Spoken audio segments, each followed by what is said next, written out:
What we're looking at today is another low-tech, easily planned attack on a very vulnerable target. It was, even as we've just been discussing, carried out by someone who was wearing an electronic tag, so he could be monitored by police.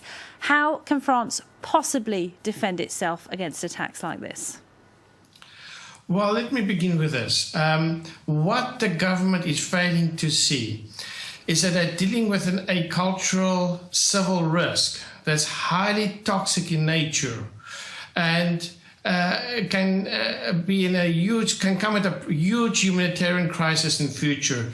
These risks and these problems that we are seeing is more than just a basic attacks. And there's a huge danger that this problems is not seen and combated from the correct perspective based on the analytical view they have on the information. How would you propose the French state do things differently then? We're currently under a state of emergency, one that has been repeatedly prolonged. What is the government doing wrong? The first thing that should be priority, which is not, is understanding the problem itself. And the problem itself, it is a little bit bigger than an ordinary basic problem. It is not the 1980s when we saw terrorism, and it's not the 1990s when we saw terrorism in the US happening in Africa. This is a different form of terrorism.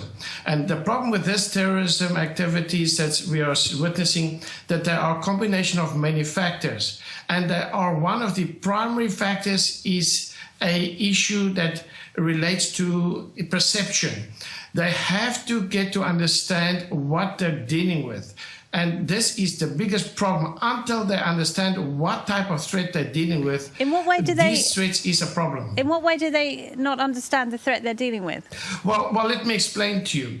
This is, first of all, your planning, your incident planning, your CERT planning, the way that the structure is working, the way the retaliation is working. There's so many fundamental issues here involved. And we are seeing this day by day that these errors is getting bigger and bigger.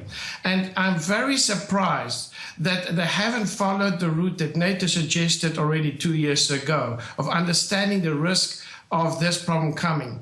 And what is they have to understand here is this is an issue that could rapidly escalate. We've seen in France, your minister recently warned about the possibility of a civil risk. This is real danger, and this is a danger that I don't think they get yet.